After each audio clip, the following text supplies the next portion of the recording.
संविधान, जय विज्ञान, जय मुक्ता के हेरफेर से खुदा। अब आपके बीच में जय सम्राट। मुख्य अतिथि का आगमन हो गया है। आप आए और अपने विचारों को हम सब लोगों को मार्गदर्शित करें। हो पाया ये लगा दिया ना, ये इससे आपका जो है वो सबको काफी लगा। पूरे भारत से आए हुए क्रांतिकारी साथियों, जो भारत है नई दुनिया को बदलने का संकल्प लेकर के इस मैदान में उतरे हैं, और मैं क्या बताना चाहता हूँ,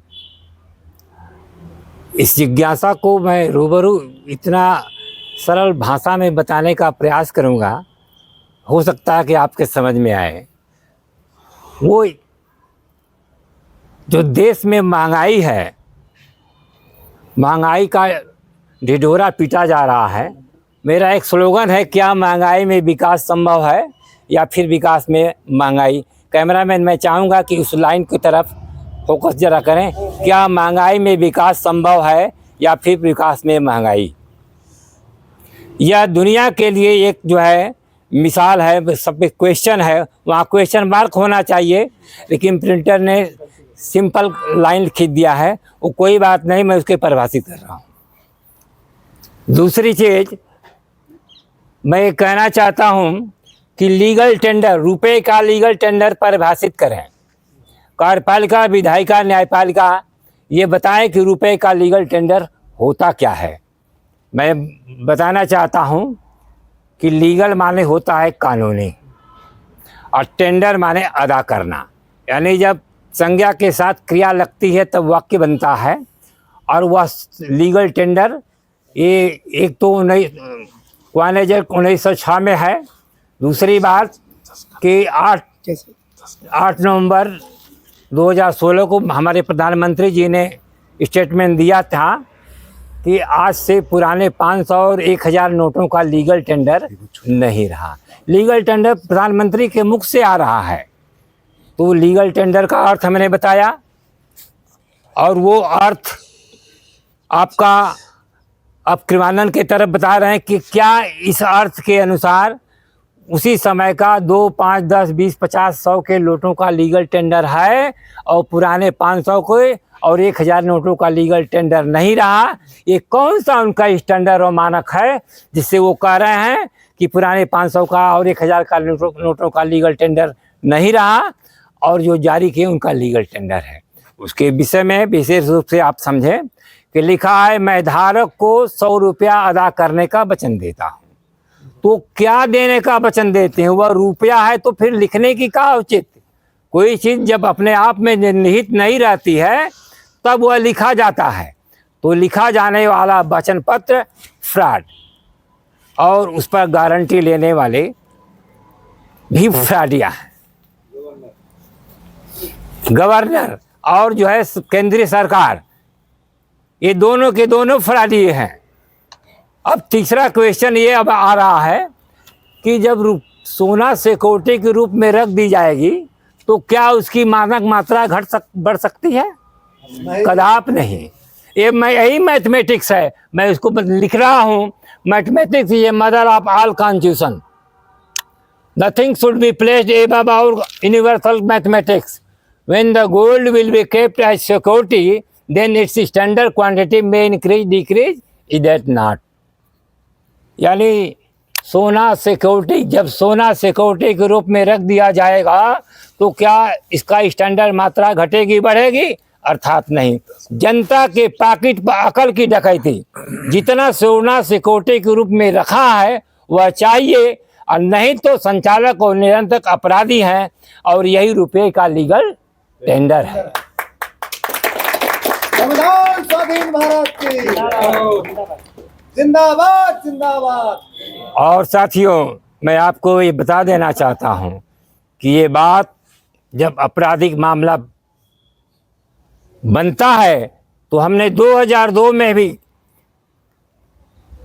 भारत के मंत्रिमंडल के ऊपर प्रधान, जिसका अगुवाकार मुखिया प्रधानमंत्री होते हैं, और रिजर्व बैंक के गवर्नर के ऊपर आपराधिक मामला का संज्ञान 2002 में इसी बड़न थाने में इसी जमीन से जिस पर आप एक कार्यक्रम का संचालन हो रहा है, इसी पृष्ठभूमि में यह जो है विषय वस्तु को संज्ञान लिया गया और ये धरती वह धरती है जहाँ से दुनिया की विस्फोटक चीज महंगाई नाम की चीज दुनिया में नहीं होती है। क्यों नहीं होती है कि जितना महंगाई होगा उतना मुनाफा होगा। तो आज क्या मुनाफा हो रहा है?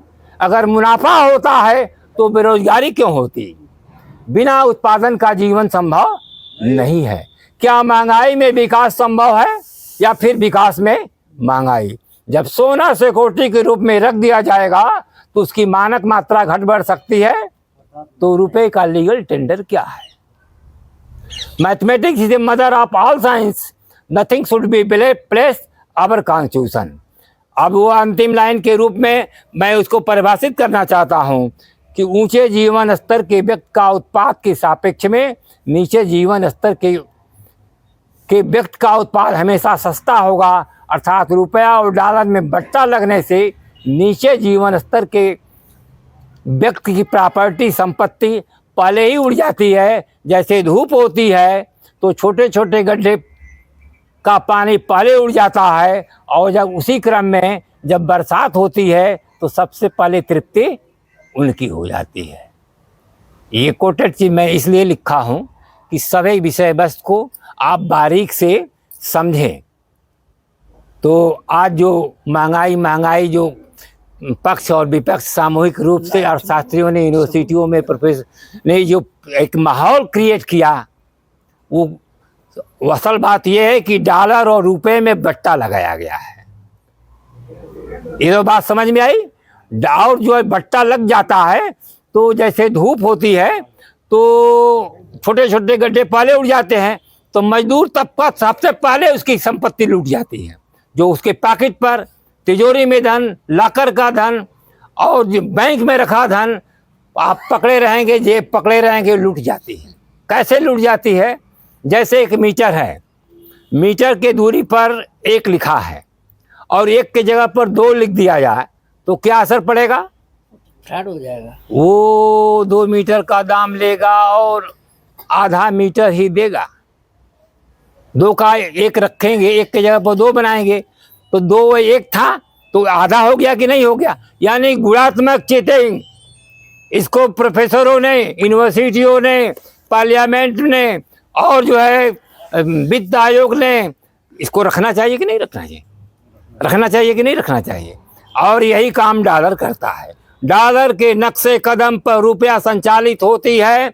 यह बात आपको खुली तरफ से पूरी दुनिया को बताना चाहता हूं कि जब वो अंकों में फ्लक्चुएशन होता है तो जितना अंक फ्लक्चुएशन होता है उतना वह घटता है। और इस बात को हम हो क्या रहा है कि हमारे पॉकेट पर अकल की डकैती। हम जो भी इस पर उत्पादन के लिए आते हैं, जो उसमें पूंजी लगती है, वह पूंजी लेकर उत्पादन करते हैं। वो बट्टा में, रुपए में विनिमय एक माध्यम है, पूंजी का माध्यम। मैं बताना चाहता हूं कि बिना उत्पादन का जीवन संभव नहीं है। जब उत्पादन करेंगे तो उत्पादन के फैक्टर को समझिए। उत्पादन के फैक्टर में भूमि, श्रम, पूंजी, संगठन, साहस, ये फैक्टर होते हैं। भूमि की रॉयल्टी लगती है, यानी जिसके पास जमीन नहीं है वह खेती का काम करता है तो जो भूमि के स्वामी को कुछ देता है बकिया उसका होता है। तो वह भूमि हुआ। या रोटी, कपड़ा, मकान एक आवश्यकता है, उसके बगैर जीवन संभव नहीं है। तो रोटी के लिए उत्पादन होता है और उसी किसान भी एक उत्पादक है। और किसान जब अपने अनाज का मूल्य का दाम किसान यूनियनों ने लगाया तो उसका मिलेगा कहाँ? कौन मिलेगा? मांग पूर्ति के सिद्धांत के अनुसार मूल्य का निर्धारण होता है। दूसरा कोई सरकार देगी क्या? नहीं दे सकती है। तो यूनिवर्सल लॉ है मांग और पूर्ति का सिद्धांत। मांग के सापेक्ष में जब पूर्ति बढ़ जाती है तो सस्ताई आ जाती है और मांग के सापेक्ष में जब पूर्ति कम हो जाती है तो मूल्य मिलने लगता है और महंगाई कहते हैं। तो जिसमें मुनाफा होगा उसी को उत्पादन काम करता है। जब घाटे में कोई उत्पादन काम करेगा, जब ये सारे फैक्टर सही हैं तो क्या महंगाई हो सकती है? नहीं हो सकती है। इस फार्मूले को मैं पूरी दुनिया को बताना चाहता हूँ। दुनिया में जितने भी जो अर्थशास्त्री पैदा हुए हैं, इसको काटना, अगर नहीं काट सकते हैं तो वो अपनी रोजी रोटी के लिए जो वो स्टेटमेंट फॉल्स स्टेटमेंट देते हैं उनको वापस कर लें। और ये सिद्धांत यूनिवर्सल सिद्धांत है। मैं इस बात को फोकस करना चाहता हूँ, इसलिए बैनर बनवाया हूँ। और आप पूरी दुनिया में जितने अर्थशास्त्री हैं वो आकर के बताएं कि क्या महंगाई होती है, क्या ये फैक्टर को साबित करें कि मांग पूर्ति का यूनिवर्सल लॉ क्या गलत होता है, क्या मूल्य का निर्धारण होता कैसे है, कोई भी बताए। तो जब ये होता नहीं तो महंगाई हो नहीं सकती। क्योंकि पहले मैं भूमि का उदाहरण दिया, भूमि के बाद श्रम। श्रम जो है श्रमिकों का श्रम ही पूंजी है उसका, क्योंकि उसके पास तो धन होता नहीं। तो उत्पादन में श्रमिकों का योगदान, पूंजी जो लोगों ने अपनी आवश्यकताओं की पूर्ति के बाद जो धन बचता है वह व्यक्ति का पूंजी होता है, वो उत्पादन में लगता है। वो शेयर होल्डर भी इस्तेमाल करते हैं। आज शेयर मार्केटिंग की बात करते हैं, आप इसमें योगदान देते हैं ना, लगाते हैं कि हमारे पूंजी उत्पादन में लग जाए। तो उत्पादन करने का वालों को क्या होता है, उसमें ब्याज मिलता है। जो पूंजी जो उत्पादन में लगता है वो पूंजी का क्या है, ब्याज मिलता है। तो भूमि श्रम पूंजी और संगठनकर्ता जो है इस सब का जो मैनेज करता है वो पारिश्रमिक लेता है। और जो उत्पादक का काम अंतिम है, जो शासक का काम होता है, उसको चाहे घाटा होता है चाहे मुनाफा होता है। और किसान जो उत्पादन करता है वह स्वयं उसका संगठन करता और शासक दोनों होता है। तो विनिमय एक प्रणाली है ना। विनिमय क्या है, एक प्रणाली है। वो क्या है कि उत्पादन, उपभोग, विनिमय, वितरण, राजस्व। ये अर्थशास्त्र के 5 फैक्टर हैं जिस पर आपकी पॉकेट की जो अर्थव्यवस्था संचालित होती है। तो इस सबके बीच में एक विनिमय प्रणाली है। और विनिमय प्रणाली का मुख्य रूप क्या है, रुपया और डॉलर। अंतर्राष्ट्रीय स्तर पर डॉलर है और भारत के परिक्षेत्र में रहने वाले लोगों का एक करेंसी रुपया है, जो कानून से चलता है। किससे चलता है, संविधान से चलता है। किससे चलता है, मैथमेटिक्स से चलता है। तो अब ये बताइए कि रुपया जब गोल्ड है और गोल्ड सिक्योरिटी के रूप में रख देंगे तो न घटेगी न बढ़ेगी। उसने ये डकैती कायम किया। RBI एक्ट 1934 के अनुसार जितना गोल्ड रखा है वो चाहिए कि नहीं चाहिए, चाहिए। ये एक्टों में लिखा हुआ है। सरकारें इसके साथ चीटिंग कर रही हैं, वो डॉलर के नक्शे कदम पर चीटिंग कर रही हैं। और हम स्वतंत्र पैदा हुए हैं पूरी दुनिया में। मुझको कोई भी, हमारे इधर आप भी व्यक्ति हैं, दुनिया में कोई भी किसी व्यक्ति का किसी भी विचार का गुलाम नहीं है। और इस स्वाधीन भारत अपने विचार को आप लोगों के सामने रख रहा है कि अपने विचार में समर्थन दें। अगर वो मैथमेटिक्स के साथ नहीं है तो आप अपने जीवन के साथ नहीं हैं। अगर मैथमेटिक्स के साथ हैं तो आप सब लोग अपने अपने जीवन के साथ में हैं। और इसके साथ मैं समर्थन करना चाहता हूं कि आप संविधान के साथ, अपने जीवन के साथ आप आएँ। और जिन लोगों ने किसने डिफाल्टर बनाया, जिसने रुपए में बट्टा लगाया, जिसने डॉलर में बट्टा लगाया, वो लोग डिफाल्टर हैं। हमारी जमीन लूटी जा रही है, तो जमीन जब लूटी जाएगी तो आत्महत्या के अलावा कोई रास्ता नहीं है। तो आत्महत्या करोगे या कि अपनी रक्षा करोगे? संविधान उठा लीजिए और अपनी संपत्ति की रक्षा करिए, लड़िए, आत्महत्या मत करिए। किसानों का आत्महत्या को रोकने का एक प्रबुद्ध चीज है या एक प्रबुद्ध मानक है। और इस मानक को उठा करके जब संविधान के धरातल पर लेके आएंगे तो आपके पॉकेट, आपके अनाज का उत्पादन का लागत मिलने लगेगा। तब उसमें ये चीज़ नहीं आएगी कि उत्पादन करने वालों को उत्पादन की लागत नहीं और खाने वाले को खाने की ताकत नहीं। ये सब समाहित हो जाएगा और यही यूनिवर्सल लॉ है। और इस बात में बातें तो बहुत हैं, मैं विशेष बातें करना चाहता हूं। इसमें किसी को कोई क्रॉस एग्जामिन करना है तो पूछ सकता है। मैं 1 मिनट का यूनिवर्सल अपने को रोकता हूं कि कोई क्वेश्चन पूछना चाहे तो पूछ सके। मैं पूछने के लिए था, बट्टा शब्द किस लिए लगा है और बट्टा काहे में लगा है? हम इस चीज को मैं सोचने के लिए मजबूर नहीं। जैसे 1 किलो का बाट है, ठीक। किलो के बाट में नीचे छेदा रहता है, उसमें जो है मानक रहता है कि इसको एडजस्टमेंट करेंगे। हर साल नाप तौल विभाग ने उस पर मुहर लगाता है कि कोई भी चोरी उसे तौलने वाला कोई फ्रॉड बट्टा तो नहीं लगाया है ना। तो उसका जो है हाँ नाप तौल विभाग उसमें तौल करता है, और कोई जब बट्टा लगता है तो वह पकड़ा जाता है। इसी तरह रुपया भी में भी बट्टा लग गया। वह जब उसमें अंकों के फ्लक्चुएशन किया तो बट्टा लगा तो अपराधी हुआ कि नहीं हुआ? हो गया। ये बात समझ में आ गई। यही काम डॉलर ने किया। कैसे किया? 11 दिसंबर 2001 में जब पेंटागन और जो है अमेरिका में ये कुछ अफगानिस्तानियों ने जब WTO पर हवाई जहाज किडनैप करके लड़ाए और WTO उड़ गया, तो असर क्या हुआ? भारत के नुकसान भारत दुनिया के अमेरिका का हो रहा है और भारत की करेंसी डमाडोल हो गई। बात समझ में आ रही है? भारत की करेंसी कितना डमाडोल हो गई कि 289 से 292 पहुंच गया। बात समझ में आई? यानी 289 प्रति अंश पर जो डॉलर था वो जो है 292 पहुंच गया। तुरंत डाकुओं की डकैती से दुनिया के जितने भी करेंसी है सबको समेट करके लूट लिया। समझ में बात आई? समझ में आ गई बाबूजी। मैं एक क्वेश्चन मैं करना चाह रहा हूँ। जी। जब मेरा पैसा सोना चांदी जब मेरे भारत RBI के पास रखा गया है तो उसमें किस चीज का बट्टा लगाया जा रहा है? उसमें क्या कमी हो रही रखे हुए अन्न और अनाज में? सोना का सर रहा है RBI बैंक के अंदर, सर तो नहीं रहा बाबूजी, सर रहा है। चांदी रखेगी मेरी सर रहा है उसमें।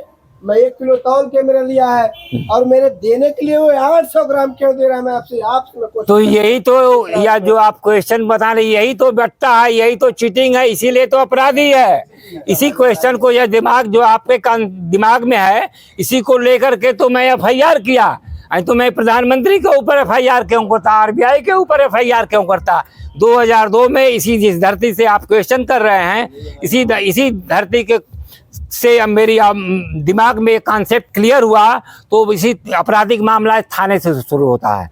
तो इसी सिंगरौली मध्य प्रदेश के धरती से यहाँ के थाना अध्यक्ष सच्चो बढ़न को मैंने 2002 में आपराधिक मामला दर्ज करने के लिए, जो आपके कॉन्सेप्ट में पढ़ा है वो कॉन्सेप्ट पूरी लोगों के बीच में है, और मैंने उसको समझ करके और क्लियर करके इसी थाने से आपराधिक मामला का शुरुआत किया। SS सिंह बघेल थानेदार हुआ करते थे। सर थोड़ा हमारा भी क्वेश्चन है जी हाँ बोले कि इस मिशन को हमारे जिले में लोग कैसे इस मिशन के साथ जुड़ेंगे, उसका रीजन क्या है? इसको हम कैसे आगे बढ़ाएं, इसका रीजन? अब ये बात जो है अब बढ़ाने की बात है ना, इशू से अलग हट करके है। अब ये पहले इशू पर आइए, है ना। फैलाव की चर्चा था तो हम लोग बैठ करके करें। ये लाइव क्वेश्चन चल रहा है, इसलिए लाइव के क्वेश्चन को सागर्भित होकर कोई बड़े क्वेश्चन करे तो फैलाव की बात हो जाएगी।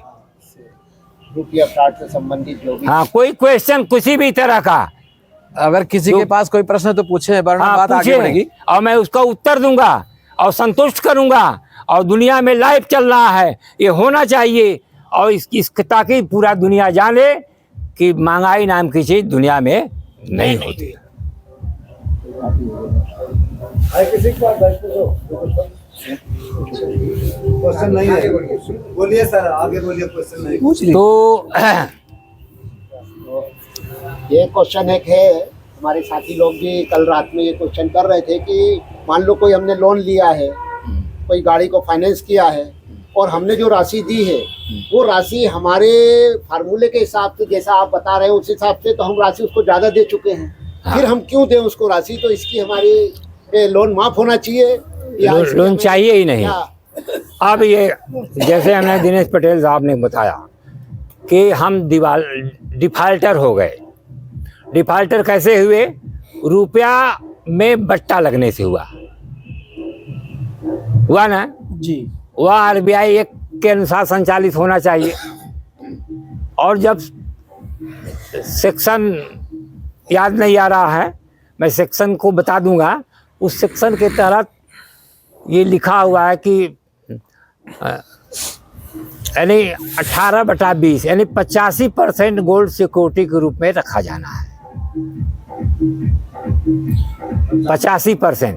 और जो 15% बचता है उसको भी देना है। किसको देना है? रिजर्व बैंक ऑफ इंडिया को और केंद्रीय सरकार को। जिसने गारंटी लिया, जिसने वचन पत्र लिया, वो भी देना है, ये एक कहता है। अब ये बताइए कि अगर इसको पालन नहीं करेगा, बीच में अमेंडमेंट लाएंगे तो क्या अमेंडमेंट बट्टे को, गणित को, मैथमेटिक्स को ऊपर करके लाएंगे क्या? नहीं लाएंगे। चीटिंग करेंगे कि नहीं? आपके पॉकेट पर तो यही तो खेल किया। आपने मतदान किया और मतदान क्या गणित से ऊपर करने वालों को दे दिया क्या? हमने दिया है कि गणित के मानक को पूरा करके भारत के कॉन्स्टिट्यूशन के अंतर्गत रह करके under the supremacy of law के अंतर्गत होकर के उनको शासन करना है। अगर इसका वो पालन नहीं करते हैं, वॉयलेशन करते हैं, तो वो अपराधी है।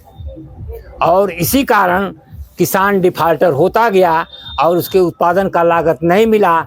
सारी सार्वजनिक प्रतिष्ठानें कलेप्स कर गई, ढह गई, हमारी अर्थव्यवस्था ढह गई, हम दिवालिये की तरफ चले गए। नहीं तो क्या महंगाई में विकास होता? यह फार्मूला को समझिए। महंगाई में विकास होता तो आज महंगाई भी है, विकास में है। इसमें असल में डकैती होता। अगर बट्टा रोक दिया गया होता तो उसका असर क्या होता? उसका असर ये होता कि सारा जो है धन मजदूरों, किसानों के पॉकेट में चला आता। क्योंकि मेहनत करने वाला जो किसान है, जो मजदूर है, उसका मजदूर का जो किसान, जो खेतिहर मजदूर हैं, वो खेतिहर मजदूर के उत्पादन में उसका श्रम भी जुटता है और उसका अर्थ भी जुटता है। उसका जो है उत्पादन में उसका स्वयं का उत्पादन है, उसकी मजदूरी भी है, तो वो मजबूत होगा कि नहीं होगा? होगा। लोगों के उत्पादन के सापेक्ष में उसमें प्रॉफिट होता कि नहीं होता? तो ये सब भुलवाया गया, सब पर पर्दे डाले गए। आज इसको मैं खुलासा करना चाहता हूँ। अब पूरी तरह से किसान लूटे गए हैं, तो जब डिफाल्टर हो गया तो देगा कहाँ से? तब तो वो मानक की बात होनी चाहिए। तो उसको रुपए को मानक के अंतर्गत लेगा और देगा। देश चलता है संविधान से और लेन देन होती है गणित से।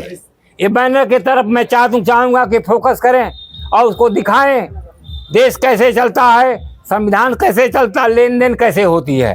और गणित से डिफाल्टर होने वाले को ये जो है आपराधिक मामला बनता है। अगर इसमें कोई पुलिस एक प्रक्रिया आती है, जुडिशरी आती है, तो उसके ऊपर फोकस करें।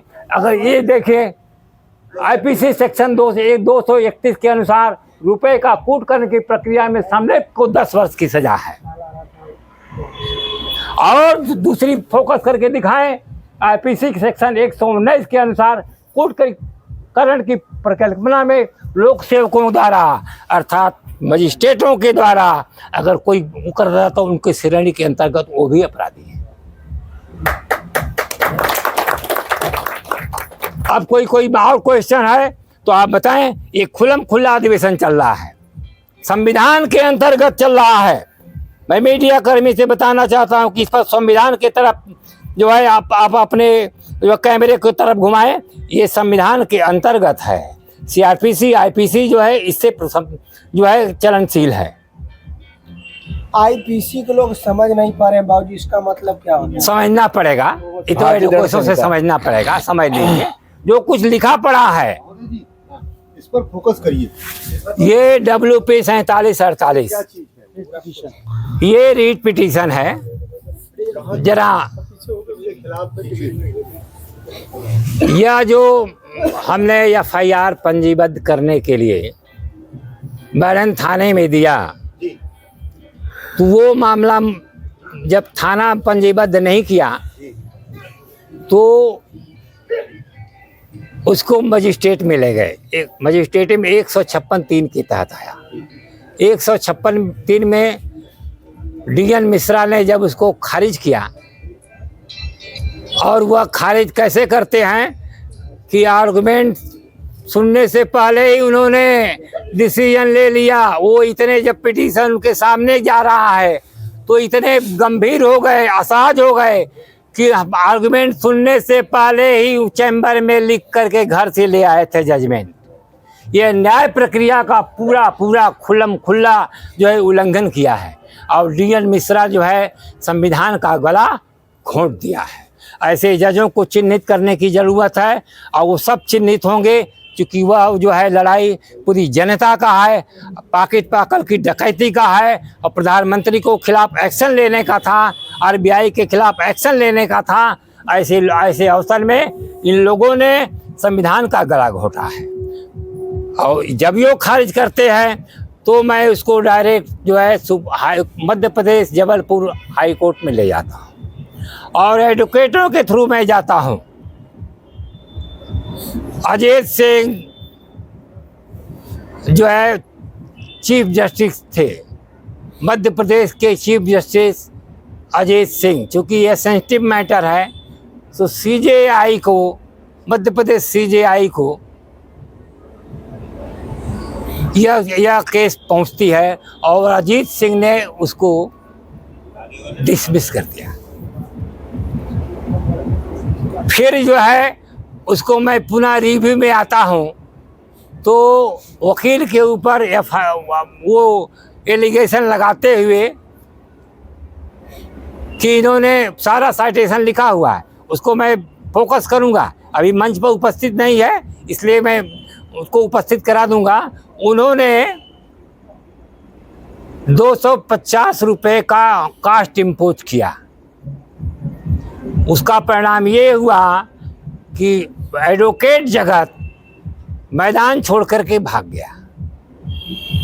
कास्ट जब मुझ पर लग जाती है तो यह उसका मानक होता है कि एडवोकेट लोग जब आते हैं तो उनका जो है रजिस्ट्रेशन होता है और जब कास्ट पर आएंगे तो उनका रजिस्ट्रेशन रद्द करने का पावर है। इस भय से भगाने के लिए, जुडिशरी से भगाने के का प्रयास करने के लिए उन्होंने कास्ट इम्पोज किया और मैं जब उसको चुनौती देते हुए उसी कोर्ट में इन पर्सन में जब मैं खड़ा होता हूं तो शांतनु केमकर जज आए और इस बात को संज्ञान लिया और उन्होंने केस को 1 महीने का डिले पढ़ने के लिए अवसर मांगा। जब मैं इन पर्सन में उपस्थित होता हूं तो सेशन कोर्ट ये जो है शीतकालीन चल रहा था, कोर्ट बंद होने के कगार पर था और भारी भरकम भीड़ था। भीड़ के कारण उस केस को ग्रेविटी को समझते हुए उन्होंने मुझसे समय मांगा और मैंने समय दे दिया, इसलिए कि बारीक चीज़ों के अध्ययन के लिए कोई अगर समय मांगता है तो सही डिसीजन के लिए हमको समय देना मुझको ज़रूरी समझा और मैं समय दिया। और जो है ये मामला जब वो आता है तो उन्होंने इस कास्ट को जो दिए हुए कास्ट इम्पोज किए गए थे अजीत सिंह के द्वारा वह इन्होंने विड्रा कर लिया।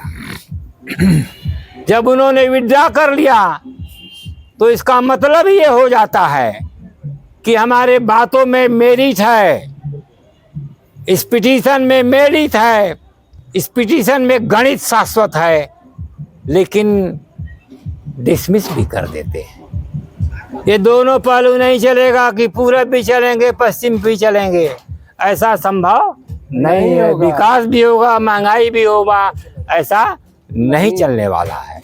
और इस बात को लेकर के मैं सुप्रीम कोर्ट में पहुंचा तो सुप्रीम कोर्ट में आर्गुमेंट में इन पर्सन में मैं वहां भी खड़ा, वहां के जज साहब ए.के. माथुर और लोकेश्वर सिंह पंत आते हैं और लाइव सुनते हैं। इन पर्सन में मैं खड़ा होता हूं और उसी इन पर्सन का वो पिटीशन नंबर है WP 4748/2006।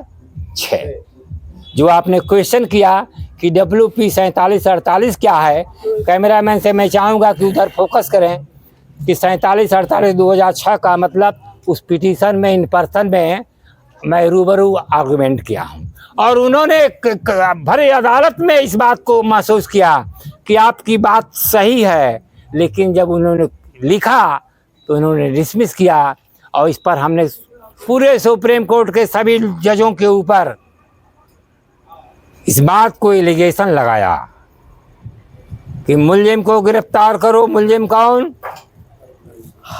Reserve bank of India और उसके नियंत्रक भारत सरकार, ये दोनों के दोनों मुलजिम हैं।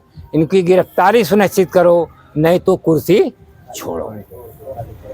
और आज तक वो लोग कोई कार्रवाई नहीं किए। इसकी मतलब है कि वह अपनी आजीविका से दब गए, अपनी प्रभावित हो गए। और मैं इस माध्यम के आधार पर, आप लोगों के क्वेश्चन के आधार पर मैं बताना चाहता हूं कि ये जज लोग अपनी आजीविका को बचाने के लिए काम करते हैं, भारत की जनता के साथ नहीं है। और आपको इस बात को तोड़ना होगा, नहीं तो आत्महत्या कर लो। अगर आपको आत्महत्या से बचना है, जिसको संविधान सुरक्षा देता है, तो आपको खड़ा होना पड़ेगा। संविधान आपके साथ है। और मैं इसी बात के साथ अपनी बातों को विराम देता हूं। जय सम्राट, जय संविधान, जय विज्ञान।